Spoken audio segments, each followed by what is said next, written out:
Welcome to the Growth Engine, where we explore the intersections of marketing, technology, and leadership within the financial services sector. Today, we're thrilled to have Lauren Berkemeyer, Chief Marketing Officer at Yulife, join us. Lauren leads a trailblazing team at Yulife, a tech-driven insurance company that innovatively integrates gamification and behavioural science to promote healthy living and transform financial products for good. With a career that started on Broadway, Lauren quickly found her calling in marketing, driving growth through innovative campaigns from Fortune magazine's global conferences to global advertising for the Wall Street Journal. At Yulife, she's built a high-performance marketing team from the ground up, fueling growth through data-driven strategies and creative storytelling. Join us as Lauren shares her journey and insights into building a marketing engine that drives substantial commercial impact. Thank you for coming down and joining us today. Lauren, you've had a very interesting career journey today. Can you sort of take us back and tell us what's led to your journey that you've been on, which just led you to Yulife? So I think early on, I learned fundamental principles from my parents of entrepreneurialism, and they're both entrepreneurs, started their own businesses in architecture and design. Right. And I'd always had a bit of, I think, growing up naturally, our dinner table talks was less about how was your day, and it was more about business ideas. And even at a young age, I think they really valued my opinion, and it probably gave me the confidence to think a bit differently about my career path. Um, Always wanted to, from just small little projects as a kid of like selling jewelry to just thinking about, when you're in university, what do you want to do in a summer? I always was kind of looking for the unconventional. And I think probably one of the most unconventional jobs that I had that I still talk about to this day, and I don't even think I mentioned it to you when we first met, was selling Yellow Page ads door to door. Wow, And that's a tough gig. and this is in college. For the younger audience out there, yeah, I don't even think Yellow Pages exist anymore. No, I But don't think they do. um, They there were were, heavy. but I think what it was interesting is there was a company called University Directories, and they took up 300 college students and put them across 90 different universities and gave you a territory, and you were given the task of selling ads within these Yellow Pages. And your target audience were your work students. And essentially, if you drove more visibility of your business within the Yellow Pages, the idea is you get more sales, and that's great. And it was it was a total boot camp. We all went to UNC Chapel Hill. I was based in Northwestern University, which is a college in Chicago, for the summer. And we got trained for 2 weeks in methodology of selling. And I had a briefcase and I had all new territory. And I learned early on that new business, and I didn't turn in to be a salesperson, which I could have done. But the way that it was full commission. And if you got new business, you got 20% commission. And if you got renewal business, you got 10% commission. And we picked out of a hat, literally, our territories. And the territory I got was the brand new, never been touched territory. And early on, I figured out, and I think I applied this to my marketing. I approached it as building a community. And so I figured out that the pocket of which I was attacking for Yellow Page ads was a small little community called Wilmette, which was a couple miles outside of Northwestern University. And I befriended the president of the Chamber of Commerce, and I got to know this whole network within this community. And then I was drawing ads and getting Howie the pizza guy to buy an ad. And I think that rigor of that challenge really kind of inspired me a little bit on this like marketing journey. But this was at like a very young age. Yeah, it's Um, incredible. Learned, and every journey along the way, you pick up, little tips, and you evolve and you build off of that.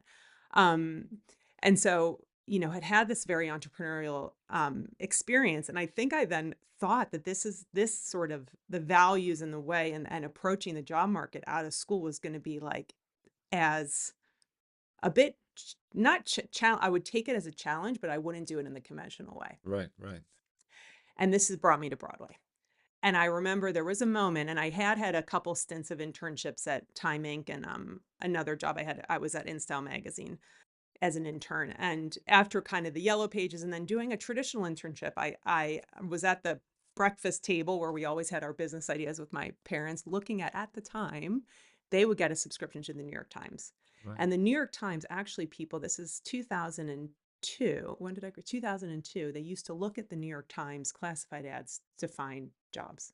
When I say they, I don't know if that's everyone. I think a lot of college grads rely on like, recommendations from their parents, Of or, course. at the time there was really no LinkedIn No. to find. So you almost had to hunt. Yeah. And I saw this job in the classified section that said, co-producer of a comedy variety show, startup. And I was like, you know what? I know how to run events. This sounds cool. And there was a marketing angle to it. And it took me on this very wild journey of helping a producer build a very Circus Soleil style show from the ground up at a Wow. very young age of 20. Old were you when you graduated? 21, Yeah. 22. Yeah. So much so we raised investment. I had an office overlooking Times Square. I mean, it was a very surreal, very rigorous experience. And I think Okay. the adrenaline, and I say this even, and I think I even, when I've done bios, I say adrenaline. There's so much adrenaline from event production. And when every week you're in charge of packing a house of 1,000 people and inspiring that experience at scale, and how do you do that? And also, like, I tapped into a lot of my community development and bringing on interns and universities, and how do you actually, use others to help drive your awareness, and just taught me so many valuable skills, including a deep respect and appreciation for the entertainment industry. But also, one that actually sparked, I think, a lot of, it was a crash course. It was a crash MBA course, that experience. I love the Yeah. fact that you talk about adrenaline. My one of my first jobs, I was a worked in a live sports studio, and the Yeah. feeling of adrenaline when you go live on air and when you come off air at the end of a show, you're just you've got it coursing through you. Yeah. So it's exactly the same thing that you're describing with Yeah. live events. And it's just that, you have that feeling. It was every Saturday, and you're prepping, and you're like, you know that you've worked so hard. And then it's like a cycle, and then you can improve it. And you talk about continuous improvement, but with entertainment, or television, it's happening at such a rapid pace, Yeah. that actually what it does is it kind of stints your perspective of reality, because all of a sudden you're like, everything needs to happen this fast, Yes. which, the world definitely doesn't happen as fast as that. So, No, no. So yeah. what after Broadway, and like Yeah. where did your path lead you next? So then I thought, I took a step back and I said, okay, I really like this events thing. And I did a stint at Fortune magazine, and because I'd built like kind of good, strong network within Time Inc. And then I realized quite quickly that I didn't love, um, feeling restricted in a role. So I think Right. sometimes when you're young, and this is just, when you're young and you're ambitious and you've had experiences of like selling door to door quite well, and then you're at, packing a house of 1,000 people, and the adrenaline of that Broadway, you're a bit, your expectations are a bit, maybe a bit unrealistic, or at least your expectation of what a job should be at 24, 23 is different than the reality of what most people have as a job at that age. Yeah. So I think what I realized is that I love startup environments. I did about a year at Fortune. I did learn a lot, but then I actually found a new startup magazine that was a design magazine, Okay. where I started working for the CEO there. Had an incredible experience of building that, with a small team from the ground up. An interior design magazine. It was a passion of mine because that's the business that my parents were in. Right. Right. But I also could apply media experience and marketing, and had a really good experience there. Learned a lot about culture. Learned a lot about the importance of just, working as a team, and helping to build something with an incredible CEO as the leader. Was this the first Yeah. time that you had built your own team? That was the first time. So that was early. Well, I would say with the comedy variety show, I built a team. I built a network. Okay. So I built a community. Yeah. To were passionate about entertainment too, but Right. had less employees working for me, so Yes. to Okay. speak. Okay. So I would say, with Western Interiors and Design, that was more of a new startup, very flat. We were all kind of in it together. Mm. Um, Very few people, and then, spent some time there, and then went, on a new adventure, which was an incredible experience, to Metro. Right. So at the time, Metro, which you're familiar with as the daily newspaper here Yes. in Yeah. the Yeah. UK, Absolutely. Exists in over 20 countries. Very quite a challenger brand. Right. So essentially, Metro was the first brand built out of Sweden. I don't know if you knew that, in I didn't. No. 1996, as a way to really reach the hard to reach, which were the metropolitans at the Okay. time. You know, there's no Instagram, there's no Facebook. Yeah. And so by creating a snackable daily newspaper that gave you everything you needed in a 20-minute read for free On your on commute. your commute, Yeah. in an environment where you don't have mobile phones that you're reading everything, so you have a concentrated environment. This is like, as as a someone who runs an agency, You've you got know an that engaged this audience. is like, Yeah. liquid gold. And so that business model then grew, and I had the opportunity to run the marketing across the US and grow that, Wow. which was a lot of fun, Wow. because you're not only working and building, a B2B marketing engine with, great advertising programs and doing a lot of activations across the cities, which I loved, but you're actually collaborating with a wider international network. So across these 19, 20 countries, you have marketing leaders who are sharing ideas, and actually very intuitively, Metro Global headquarters, based in Sweden and London, actually Right. dual, proactively got the marketing leaders together every year Wow. so that you could learn and share ideas. So I learned a lot of, there's a lot of good layers of stories from that experience, but I think at a young age, we were also, late 20s, with quite a lot of autonomy and freedom to test boundaries, take risks. I think that really gave me that kind of creative edge as it relate and really guerrilla. I talk a lot with my team about guerrilla marketing. It doesn't Mm-mm-mm. exist as much as in that terminology, No. but to me, guerrilla marketing is all about being very resourceful with what you have and thinking differently than maybe what on a channel. Mm-mm. So thinking about like the bigger picture of how do you actually grow what you're doing, and I've applied a lot of those principles to Yulife to really kind of build a brand and build a movement that has so much more than just the channel that you're using Yeah.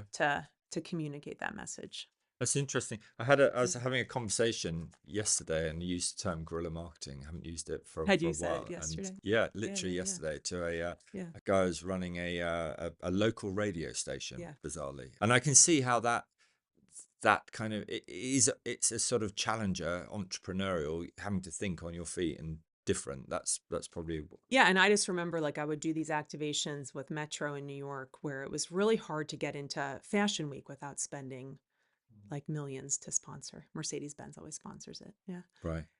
And I was like, why don't I just hire a bunch of models? Yeah, we'll get a fashion brand to sponsor it, and we'll just exist around the entire perimeter of Fashion Week. Yeah. And what we'll do is we'll have a Kenneth Cole cover wrap Yeah. Metro, yeah, because it's a walking billboard. And what you do is you generate the ad dollars from that, but you Yes. create that is guerrilla, Yeah. Yeah. and Yeah. it's, Absolutely. but that can also exist. I was at a conference yesterday, a big HR innovation conference called Unleash in Paris. And I was totally guerrilla marketing that. Like, myself, I'm there hustling. I'm like, Yeah. Yeah. in different ways conveying the message of Life. And Yeah. it's just, Yeah. Another it's, tactic. it's quite gritty, but yeah. So after Metro, what was Yeah. next? So Metro, so I had a life change, I guess, where my partner who I met in New York was transferred back to London. Right. And there was a moment of a sliding door moment of, do I stay in New York? I had a very fun life, friends, family, or do I think about a new chapter in the UK? So he was transferred back with the bank he was working for. I subsequently, as you do, put feelers out passively. Had you been to the UK Um, before? I studied abroad Okay. here Right. in Right. university. Right. So I had spent 6 months, but, Yeah. and I had then at that time been, Mark and I had been together 6 years. So I guess I had the experience of 6 months studying abroad plus a Yeah. 6 year relationship. Right. And so was essentially thinking, okay, do I make this move? Met, as you do, friend of a friend contact says to me, oh, you're thinking about London. Well, you really need to speak to the MD of Dow Jones and the Wall Street Journal, because he keeps talking to me. He was a friend of this woman. He keeps talking to me about how the Wall Street Journal needs marketing leadership. Right. And I was like, oh. sounds cool. It's a brand, but and I kind of it's a big brand and it's an established legacy brand. But I was intrigued by this idea of like helping build the Wall Street Journal outside of its home turf. Yeah. So that felt what you say nowadays entrepreneurial, Mm, where you're still in a bigger infrastructure and that you can leverage, but yeah. pave your own path. Yeah. So Andrew Langoff, incredible MD, sponsor of mine, and we met, and I remember not really knowing what the job could be, and went home and I wrote my own job description Right. of what I felt without knowing much, without knowing the journal actually has quite a substantial business outside of the US, Right. but I'm looking at it from the lens of, how would I approach this blank Mm, canvas? mm. And that sort of guided a discussion and ultimately a sponsorship of a new role, which got me to the UK, Right. and took me on a journal with the Wall Street Journal, and News Corp, which was a fantastic journey for, close to 5 years. Incredible. Yeah.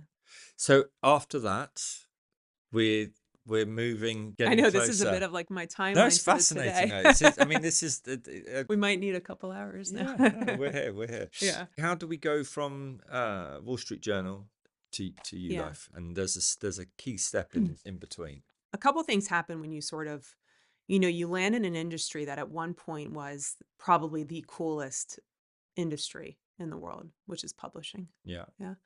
And I even remember like when I did one summer at In Style magazine, and it was just everyone thought it was the coolest job. And I'm like, no one cared what you did. It was just like, that is so cool. It's not Wall Street Journal. That's so cool. But the reality is these are I was feeling like the media industry, like there was a cap for me. Right. So, But well, and why? Why is that? I think because, naturally print was, not growing, the print. So so the magazine and print industry had been declining. Yeah. I was pivoting a bit to more digital content and digital subscriptions and digital growth.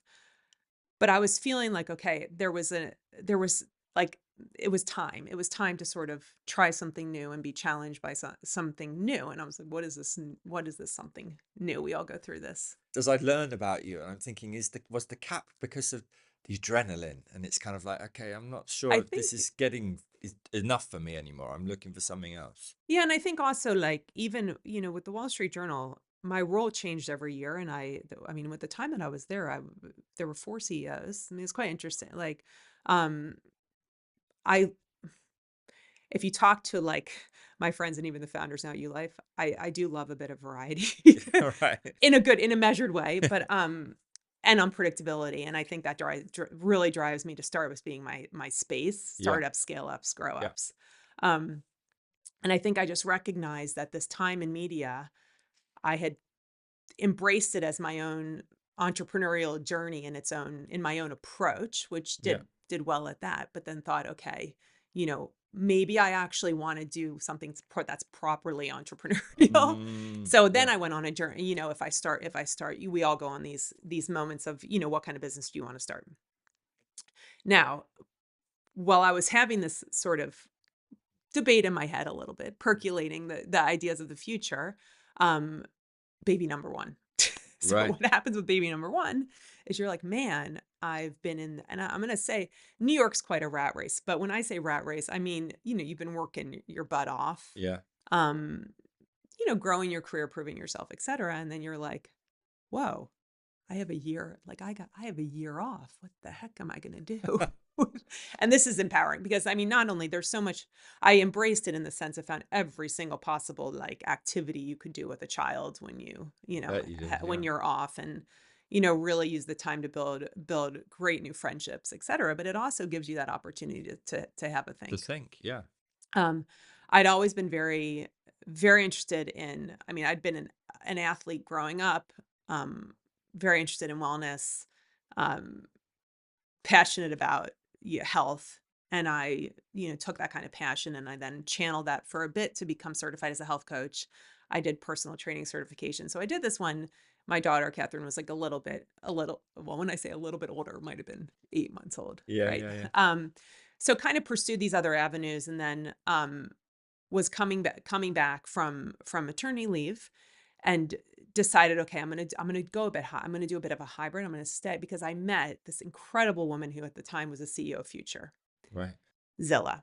And I was like, this one, I mean, I'm like, I was gonna get out of media, but this could be really quite a great experience because Yeah. also a lot of intuitively I need to feel not only as a marketer, you need to be passionate about the product you're Yeah. gonna work for, but you need to deeply believe in the values and the approach of the leader at the Yeah. top, or else it's just not going to be fun. No. Um, so I met Zilla, and then I thought, okay, I had a really good shorter time, a short time with Zilla, not expecting it to be a short, but then baby number two came as this goes, and with that, I really thought, okay, what is going to be the next? What's going to be the next move? Yeah. During this time, which I forgot to mention, I did spend over 14 hours with a career coach because I wanted to Right. essentially work on and this is, I took it as I think with anything, you get out of an experience what you give. So I Yeah. took it quite seriously and I did my homework Yeah. Yeah. and I really needed to figure out how do you package up your skills and capabilities in a way that you're not just the publishing person marketer. You're not so because that's, it's very easy for, time to News Corp to reach out to me or Telegraph, Yeah. etc. So this is very like for like. Also, almost not stereotyping yourself in a Yeah, way. like how do you Yeah. do that? Yeah.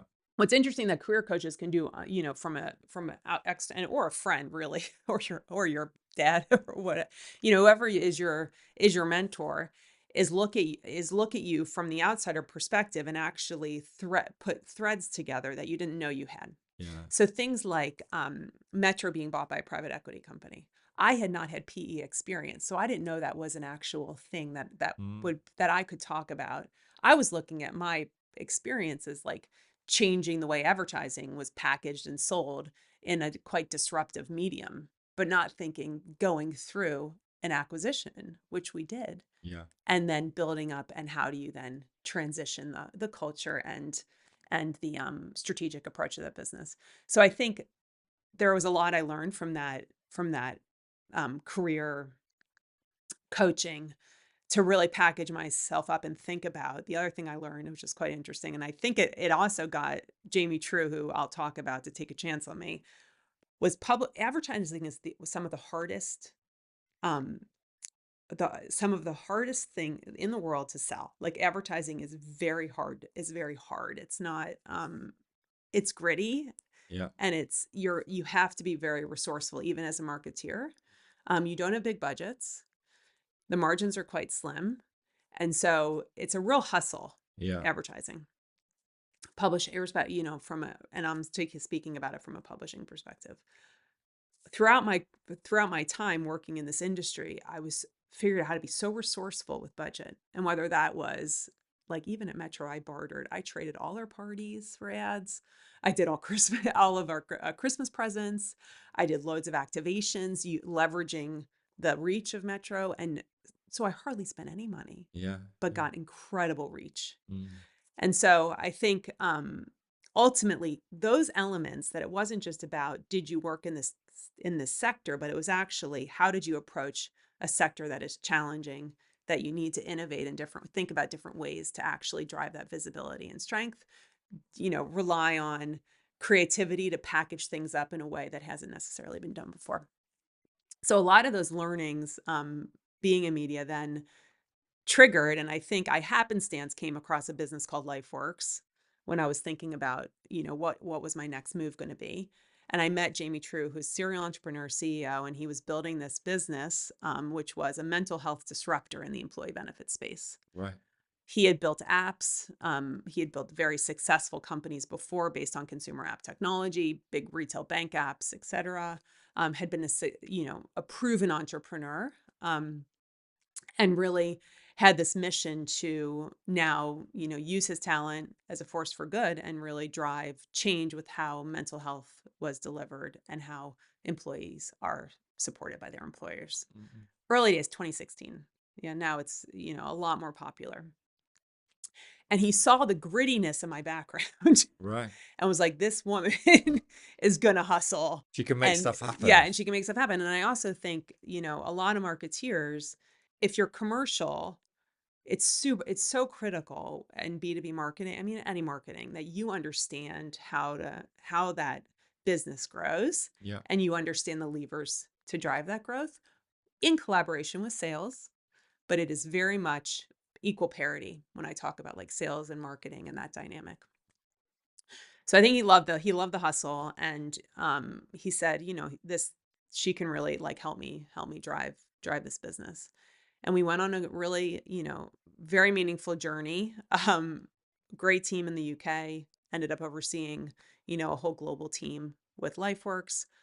It was all about, employee duty of care, but also how do you actually deploy innovation and technology in a way that helps people, and engages with people, and really, you know, gives them the support they need when they need it most, but also, is there support along the way. So a lot of learnings from that journey too. It's really interesting hearing you talk about what he recognized in you, and Mm, saw that here's a lady that can hustle, but how you describe it, about how your understanding of how business makes money and the role of marketing. Nowadays people perhaps refer to that as a chief revenue officer. yeah, And yeah, I think in many places within financial services marketing, the roles of marketing and sales yeah, are still very split. yeah. And there's often not an appreciation of one or the other. You don't subscribe to that mentality at all, do you? No, It seems that you feel actually the responsibility of marketing is sales as well. yeah. I And I do. think I think Yeah, that's I very do. distinct. Yeah, I genuinely do. Yeah, I think it takes time, when you go into organizations, and sales leaders aren't used to that. yeah, It takes time to educate them. sure, And the way you do it is you prove. yeah, And you get in, because I think you also like, you can flex different muscles. You could sell, you could get on the field and sell. I feel like I've just spent the last 48 hours, selling yeah, yeah, at of this course, yeah, conference. But so much of it is conditioning, and so much of it is legacy, and how you operated in your career. So I operated over a substantial amount of time with that mentality, yeah, yeah, yeah. where, I was a real business. I have always been a very strong business partner to sales. Mm, And also not been, and I was actually talking to my team about this, where sometimes you can look at like marketing can be a bit of an add-on, where I've had it very much foundational to the growth of the business. yeah, And when there is not an understanding of that, that's where you need to be very clear how, where, how, what metrics matter, how you're representing the story, because it's as much. I mean, there's also like, I've always found it's quite important to build the story of your impact internally. yes. Like, Otherwise, it could be seen as just too fluffy. yeah, because you know what, people decide to remember what they feel that they contributed to. Yeah, yeah, yeah, And the story is always biased, right? So I think it's up to marketeers to help that narrative, and to help bring that connection and that commercial connection to that organization, or else it's not intuitive for no. people. It will be more behind the scenes. You can trace this thread back to your kitchen table when you're having these Yeah. discussions with your mother and father, talking about business ideas, from about the sense of commerciality with Yeah. and that you can trace that thread all the way back. I'm keen to get onto you, Life, Yeah, I know. We'll but get there. We'll get there. I don't want to let this story lie either. Yeah. Yeah. What happened with LifeWorks? What was the journey that you went on? You Yeah. uh I mean, that was like an accelerant. I mean, this was my first experience of a company acquiring Metro. There was a PE house that it took over, but that's very yeah, different than a company acquiring yeah, LifeWorks. And I would say, so we had a rapid growth journey, and then we were developing quite a strong reputation, as being forward thinking from a tech and innovation perspective. And we got the attention of a traditional HR tech company in right, Canada right, called Morneau Chappelle. right. which took me a while to pronounce properly. I'm not even going to attempt it. Based in Toronto. Probably one of the leading HR techs. So when I say HR tech, so they had an established employee assistance program. They had an absent management capability, very much embedded into the Canadian market and the North American market, but not at high scale. Right. Some global reach as well. And they caught on to LifeWorks and reached out to the CEO, reached out to Jamie, and for first date letter, or however you want to, or should we go into marriage? And went on this journey of a real, which I was a part of, about a 6-month. Let's get to know each other. How could these businesses work together? At the time, LifeWorks had about 7,000 customers. This was across the globe. Products were very complementary. Morna Chappelle was looking for the tech to enable the services that they were delivering, and that fit really nicely into their strategic objectives. So I think what was really, enlightening about that was not only like product complementary fit, and I think also very complementary customer base. So real value in terms of getting those additional customers on board. But it was very critical from the beginning that that Morna Chappelle and Stephen Liptrap, who was acquiring LifeWorks, that the values were aligned. Yeah. That he felt like we spent a lot of time with their team to make sure that we felt that we wanted to work together and build something very purpose-driven and build something amazing together. So when the dating letter arrived, first date, the first date. What was your role between the CEO and I'm interested from from a marketer's perspective. What did you then, from the moment it's like, oh, okay, the sale could be on the cards here. Yeah. What did you then do to presumably we get to an exit point? Yeah, I mean, naturally, like I would say, in some ways I'm chief packaging officer, right? So how are you packaging up this whole proposition and this whole business in a way that is making it as enticing as it can be? Yeah. So I would say there were two things happening, is that I played a very large role in the positioning and the structure of the story of LifeWorks. Okay. The growth story, what we built, because you have to also think it's not just about the product, it's about the growth engine that fuels that product. So we had driven new demand in the market that had never been seen before, because a lot of traditional, and this goes for insurance, businesses, they're steady Eddie and they're good, great businesses, but they're growing at a very slow rate. So a lot of, I think there was a lot of enticing energy about the fact that LifeWorks could help accelerate the growth of this traditional business. So I think there was a positioning around that I was involved with, early on. And then also a very much a relationship building. I mean, this is in terms of, spending time, going to the dinners, getting to know each other, meeting with the banks, through the due diligence, being able to quantify and qualify the capabilities that we had built to make this more than just an app. To make this really about business transformation. And that, I mean, when you go through these journeys from first date and beyond, then it's all about, building blocks of confidence that actually this product's going to help bring this other business into the future. And that's what that's what we're selling the dream. Really. And you're selling at that point again, or marketing the dream. Interchangeable words. Did you enjoy that process? Yeah, that's fun. Yeah, it's fun. Yeah.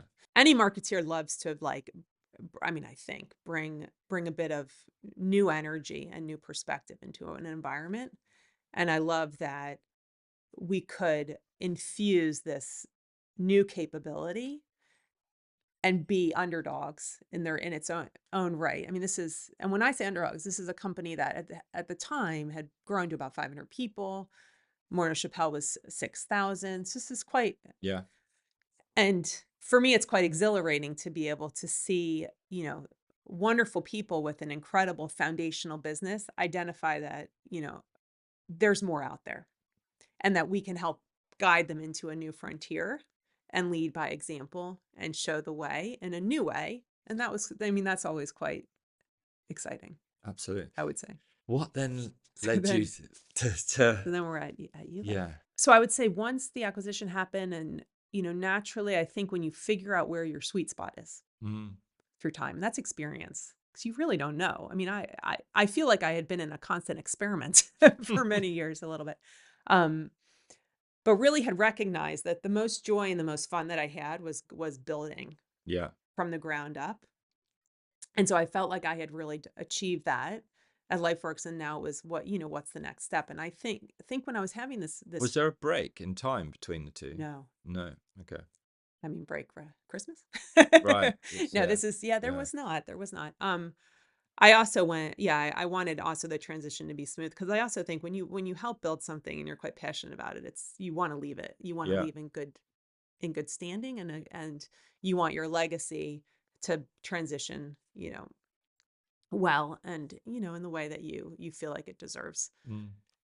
But with anything, I mean, I think sometimes you just, you have these sort of thinkings about, am I ready for something new? Am I ready for the next chance? And Sammy, our CEO, talks a lot about serendipity. And there was a moment where I found in my pocket a business card. Right. And people don't even use it. This is so random. And I don't even know why it was in my pocket. But I was like going to put my jeans in the laundry, and I'm like, what is this? And it says Yulife. And I remembered, I was like, I remember this guy that I met called Jonathan at this conference, and he was really, this little tiny booth. And there was a giraffe, and it was colorful, and he was just a great guy. And then I think it's the same day I saw a post on LinkedIn, because you recognize something and then you see it again, and it's, Or of branding. oh, power brand. We love it. Yeah, all roads point to you, life. And so I reached out to Jonathan and I just said, I'd love, and this is pretty much all of my jobs I've gotten through cold outreach, Right. just reaching out directly, Yeah. Yeah. and said, Straight to the CEO. Tracy, I said, I'd love, you have to build some, like, not when I was 23, but once, No. once you do have a little bit more cred, I think that is a good, Yeah. love what you're doing, want to learn more, let's get a coffee. Yeah. Yeah. And he's like, you got to come in and meet our CEO. Like, Right. so I met Sammy, and I think I spent a lot of time, a lot of time in what we call the universe, Mm. which is Ulife's office on Old Street. And I think I just really, I was like, man, these guys are on to something. They don't really know what they haven't found full product market fit. There isn't marketing yet, Right. but this is a How great big's the product. team at this point? 23. Right. Total business is 215, but my marketing team is 23. Right. No, sorry, I meant how big was the team when Oh, 25? right, in total. Yeah, yeah, Yeah, yeah. yeah. No, there was someone writing it. It was a bit of like mishmash, like someone writing a bit of content. So, it's Yeah, just yeah. finding their way, Yeah. but incredible piece of tech. So one of the things that the industry, you have to think about, like, when you're going to jump onto a ship, a new ship, that you haven't, or get to a destination you haven't been on before, you need to really think about, does the product work? Does the product work, and does it solve a need that isn't met today? Yeah. And what LifeWorks, the need that it's solved that isn't met today, is that employee assistance programs, which is mental health support in businesses. Many people don't know this. 2% utilization. Right. And that is the way the industry has been formed. It's the way it's been priced. So but very few people engage with these services. And there's a lot of reasons for that. Similarly, so essentially technology has a role to play in Right. I getting see. people help, Yeah. support. Similarly, insurance, the insurance industry, group insurance benefits, where we're playing, the field that we're on is, or the universe that we're in is group life insurance, group income protection, group health insurance. These are what you would call duty of care benefits Okay. for employees. They have very little, especially where we started in life, brand affinity. Right. It is a product that is bought and not engaged with, because why would you? Yeah. But the innovation comes is, what if you actually change the value it delivers? What if you make life insurance about life, not death? Mm. What if you use tech as a force for good and you gamify healthy behavior? So you improve your longevity and your health. That was the dream. And Right. that is what when I walked into that office of 20 people on, I think when I first met them was December 2019. That is what I believed could make change. Yeah. Now, like any good marketer, you want to know what the total addressable market is, Sure. which is trillions. So insurance, unlike mental health, which is an incredible market in itself, but it is billions. Insurance is trillions. So this Right. is like a market that is ripe for disruption, that if you can hit it well, this is a cool growth journey Right. to go Right. on. Yeah. So that's That's what hooked that's what you. I believe. I mean, that's what I now the mission and the vision, check. Um, Product works. So they're driving Duolingo levels engagement, Wow. check, with the small customer base, Yeah. but Yeah. still like it's getting there. Then you got to say, do I like these founders? Do Mm, I like the people? yeah. And then I spent a lot of time with them. And they all in their own right have their own unique flavor, but had an incredible rapport and I would say immediate, very good connection with the founders. And that makes them, you can tell a lot by just first how you Of connect with course. Yeah. people, Yeah. for the first time. Their background in this space, Yeah. how experienced were they in this space? Well, That's important. Yeah. yeah. Because they got it. The credit is important. So some of the parts is always better. So you want, if you have multiple founders, you want to make sure they're each um, delivering together. It's powerful, Yeah. Yeah. right? Yeah. And this is like what was happening with this audience. Mm, So Sammy had come from, he was the founding CEO of Vitality Life. right. Okay. And then he also had built an insurance business with his dad prior. Right. Deep understanding of insurance, deeply passionate about values, deeply passionate about insurance as a force for good, loved the industry, felt like it needed help, Yeah. believed that there was a way to drive a better insurance um, experience. Not Vitality. What I love about Vitality, and you could say that they are a competitor, but they basically changed the game for thinking about insurance differently. Um, Definitely. but while they did that, what they've missed out on is how do you actually build a product that connects and resonates with the whole population, Yeah. not just those that are already motivated, like myself, getting up at crazy times Yeah. in the Yeah. Yeah. morning to go to the gym. Yeah. So what he believed was, okay, what do I need to do this? I need That's to, so interesting, that insight there. yeah, Essentially, that he yeah, spotted that Vitality had missed a trick, essentially. yeah. Yeah. How Well, that there was a wider addressable market. a wider addressable Yeah. market and a wider way, and I think a way to make.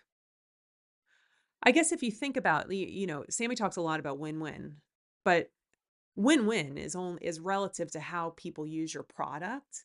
So if you have a win-win proposition, it doesn't mean anything unless the population is benefiting Yeah. from Yeah. your product, right? And so I think early on, he identified that that this was an opportunity, and he can tell the story much better. It has many other layers. It's a whole onion, Yulife. But um, there were two people critical for him, and one was Sam Fromson, who's now the COO and co-founder, Right. who is an incredible business mind and unbelievably strategic and organized and compassionate, and still a local rabbi in his town in Golders Green. Well. Um, Family man, so smart, and knew that Sam could make the business operation work, Yeah. and had experience with this. Then you needed who builds the tech. Right. So Josh Hart, who brilliant mind, he had built some of the most successful gambling and retail apps, banking apps, and uh, is a very enthusiastic gamer. Okay. Comes from a game development background and applies those theories to what he had built previously. Wanted to basically build something that was more of had a positive benefit on society than a gambling app. Yeah. And Sammy got in touch, same community, and Josh built this incredible product.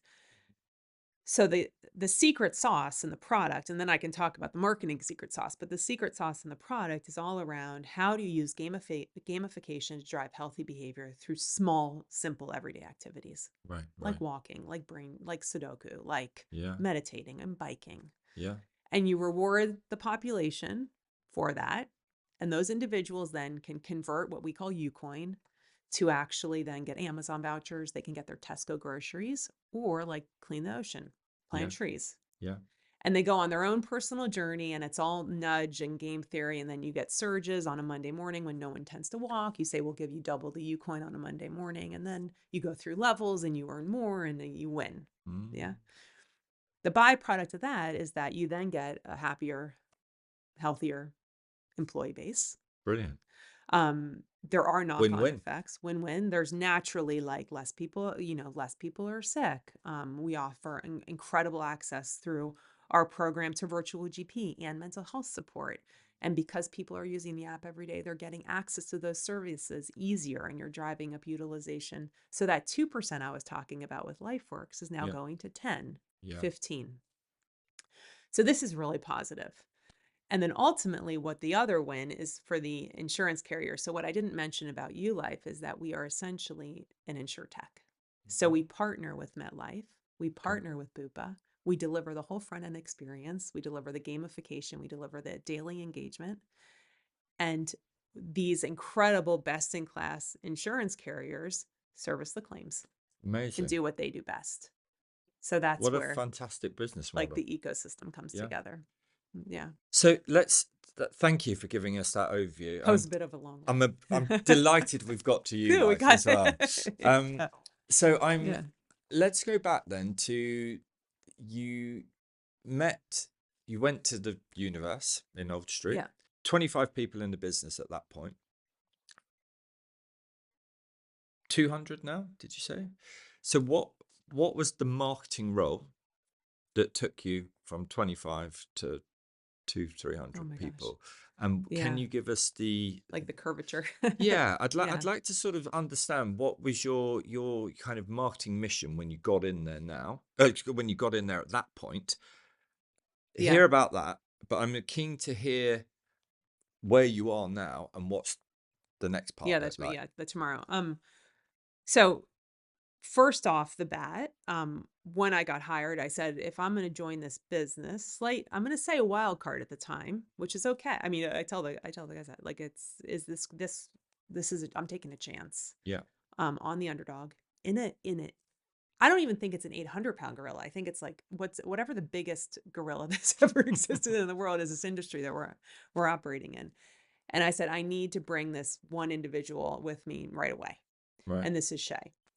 So I brought on who was my marketing ops leader for LifeWorks. right, Incredible data mind, very complimentary to me, and brought him with me.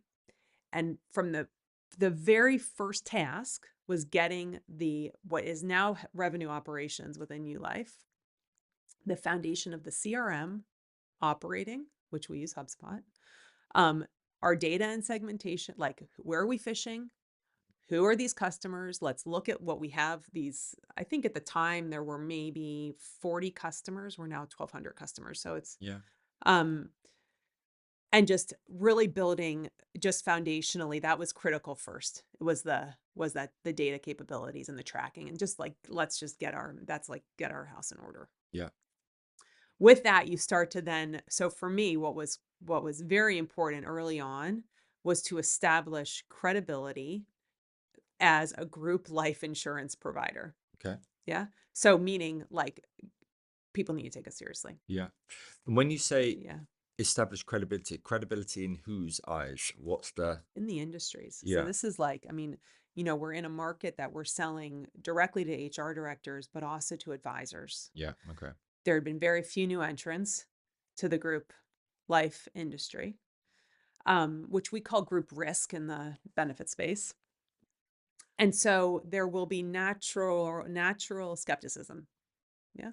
So there was a real education and a moment of like becoming or conveying this, building this reputation as a trusted and credible insurance provider with the backing of these great carriers, yeah. but also thinking about insurance differently. And that's a big education. But Well, it yeah, sounds like you're trying to educate the market as well, because you're coming yeah, you have to educate the market. in what is quite a traditional, shall we say, Doesn't want to environment. change. Doesn't want to change. And you're saying Yeah. we're going to shift the way that people actually think about insurance. Yeah, this is hard. Yeah. This is not an easy task. No. Okay, so what you start to do is it's a multiplier effect. So you essentially become a aspirational startup in everything that you do. So everything in terms of from your PR strategy, it's two-pronged because you have an investor PR strategy. You have like a let's build this. We had just been post Series A. You're Yeah. still building the dream. Yeah. So let's be this aspirational startup that everyone wants to work with, right? And that's like nice. So best in class energy. So when you're thinking about your HR tech stack, you're like, I want to go for, the high bobs, the Ulifes, the Plios, this Yeah. kind of thing. But you simultaneously need to convey that you're a safe pair of hands and you know what the heck you're talking about. And so there's a couple things that, whether that was through research, whether that was through education, a lot of education in the market, leveraging loads of social proof. Right. So the thing is that because we're developing a relationship with the employer and the employee through this experience, you can get a lot of great social proof. Right. Right. That is incredible marketing currency to then be amplified and used to ultimately drive demand. Yeah. So what we found out was that actually there are a lot of people, shockingly, in the market that are searching death in service. Right. But meaning like they're looking for life insurance benefits. Right. Right. But then what we were doing is that from an SME, from a smaller business perspective, we were able to service a lot of different needs from a wellness, like in an all-in-one benefit perspective. So driving a lot of like new demand in the market that started to build up a lot of, Right. good credibility. Advisors love that because they love driving new sales. So then it was, I would say the trajectory and the traction we were able to get from a direct marketing perspective was probably it has been much faster than on a partner level because we've been able to kind of control that message and that narrative. And part of me is thinking that once advisors cottoned onto it, Yeah. that it, in a way, kind of helps them and makes them look good. And Yeah. it's because they're working Yeah. with you guys to innovate in the space as well. So that social proof. It's almost like going back to your guerrilla marketing style Yeah. as well. It's It amplified the critical. Yeah. trajectory. And that's really, I mean, the win, when we talk about the win-win, it's also the win for the partners too. Yeah. And you have to be able to like educate them and prove to them that there's a saying, cost of doing nothing. So if they feel as though that they don't really need you, they're not going to work for you. But actually, if they feel as though you're going to help them be more successful, of course. Yeah. But what I also kind of say, and this goes to say like how when you're talking about ICP and when you're talking about, where do you go fishing? Not everyone is going to be ripe. Not everyone's going to be our friend. No. And that's okay. And that's okay. There's other businesses for that. There's other businesses for that. And if you just want a transactional black and white insurance product, go for it. Yeah. But I would say about 25% of the HR leaders out there will want to be our friend. Yeah. And that's a lot of people. Yeah. Yeah. And then I would say the same applies for the advisors. So we tend to, and I think this is for any new innovation, we tend to really lean into like, who are the change agents? Who are the people that are willing to take a chance? I just talked about this today because I had this incredible experience yesterday where I met the whole global team of Sodexo. So Right. Sodexo, 466,000 employees across the world. And the same month that I started at Yulife in early 2020, Sodexo took a chance on us. Right. And Sodexo also took Yulife on as the group life insurance provider. And what the result of that has been, interestingly, then yesterday I was able to meet the wider team, and this was very exciting because the UK leader Mark showcased Yulife and the initiative as a moment of pride for the whole, the Amazing. whole global team, and that could ultimately lead to more opportunities, which is Yeah. great. But Mark took a chance. While working in a big business like Sodexo, Yeah. saw us as a lever to help his people and took a chance on us, as I did. Yeah. But that Yeah. surely goes back to the values of the business from the founders, which they were putting in place, which Yeah. made you back them, which also made Sodexo back them as well. Yeah. And I think that when values are as good as how they're executed and delivered and talked about and conveyed and Yeah. practiced. And that's been really critical, I think, through our whole growth journey, is that we still at our all hands every week reinforce the values. Yeah. There's a lot of the values are thread throughout everything that we do. The way that we work with customers, the interaction that everyone has with Yulife on an internal level and also external level is very consistent. And that's played very well for our brand. Yeah. And that's not something that you have to, buy as a campaign, a brand campaign. That Mm. just happens organically.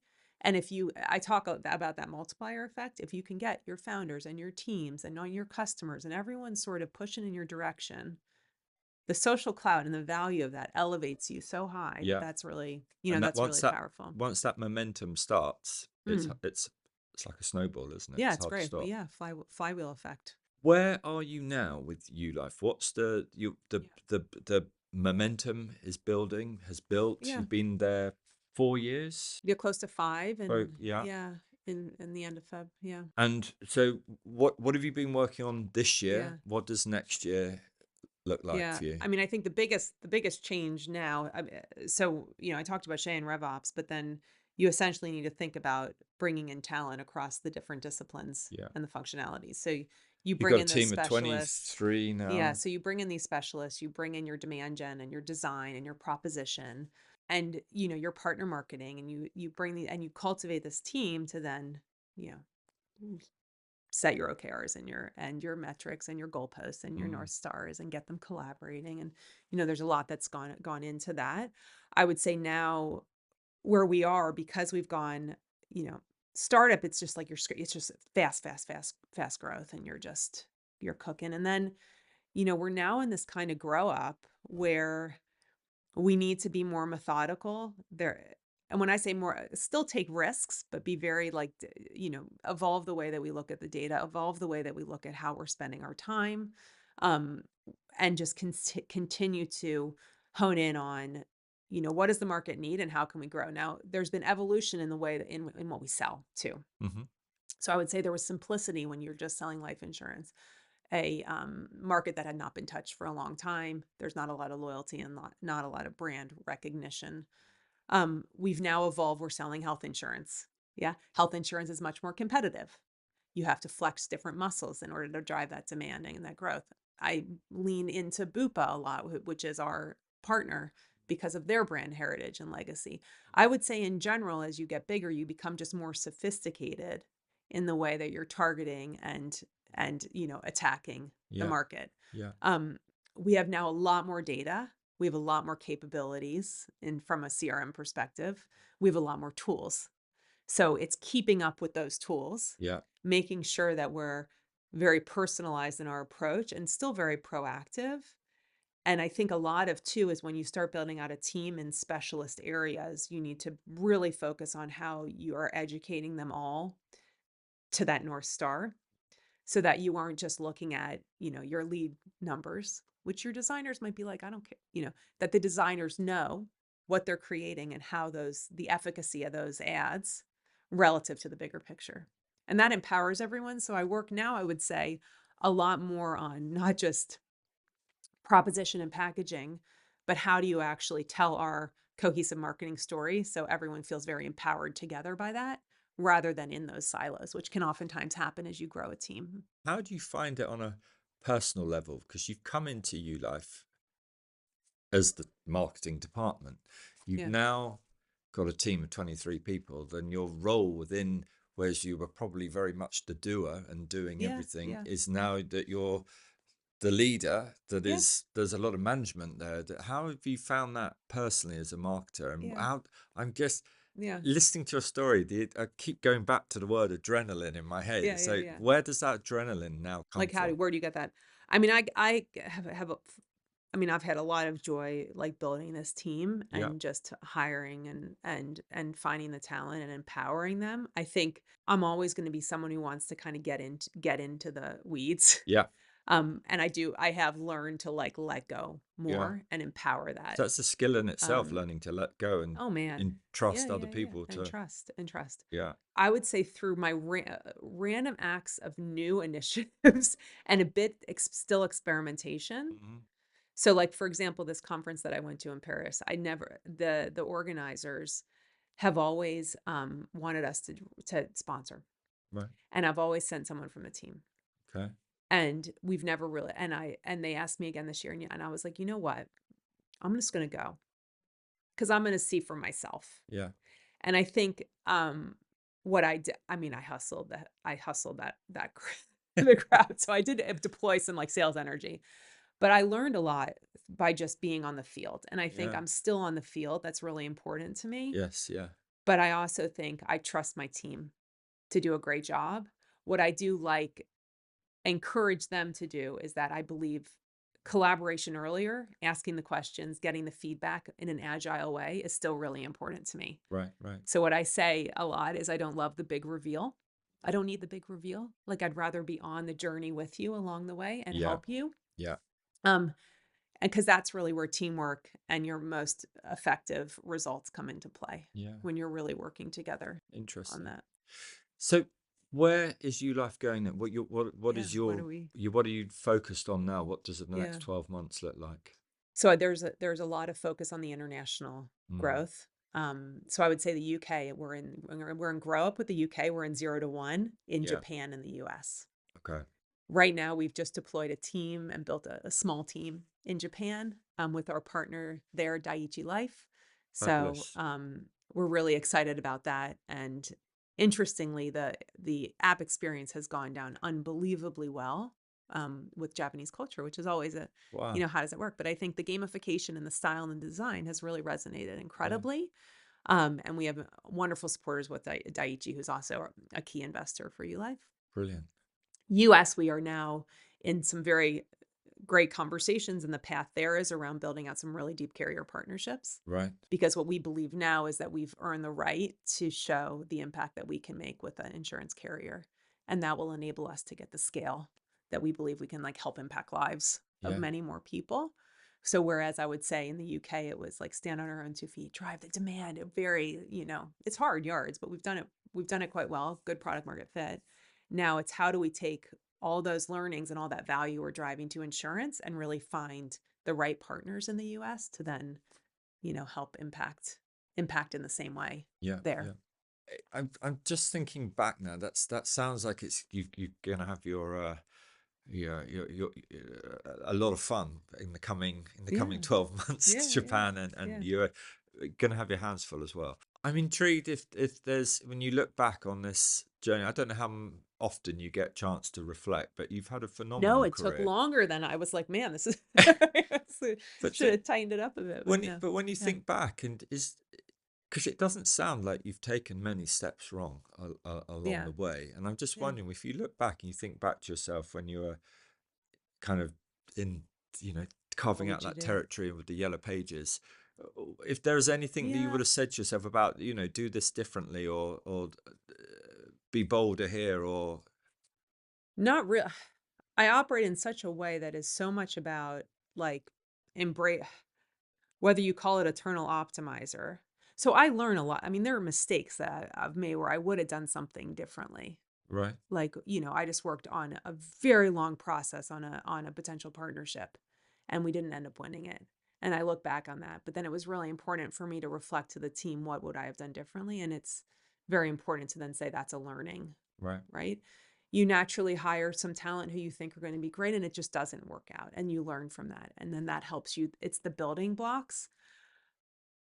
I it, I've taken so much from all those experiences that I've had, and when the moment has come where I feel like that chapter is that I need a new chapter, I've sort of done that. Yeah. Does that if that makes Yeah. sense? Yeah. Yeah. Absolutely. Um, so I think it's really been very much I've been quite consistent about the approach that I've taken to my roles and to my career, but then I'm always constantly wanted to evolve and continuously grow, I guess through.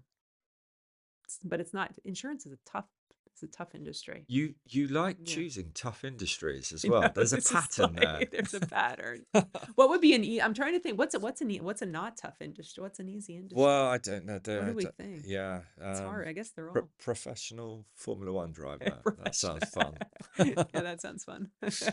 Lauren, Yeah. thank you so much for joining us today. It's been really good to sit and hear the Yeah. story and the journey that you've been on. I wish you all the success in your career and Yulife continue geographic expansion Thank you. globally. We'll be introducing Yulife to our HR director Thank you. immediately. Nice. Nice. Can get you a good deal. Yeah, that's been great. Thanks Yeah, so and much. thank you. I mean, I think we don't always have time, don't often take the time to reflect on our journeys. So thank you for giving me the platform to do Oh, it, it's my pleasure. which is great. I've learned a lot. Thank you. Thank you for listening today to The Growth Engine.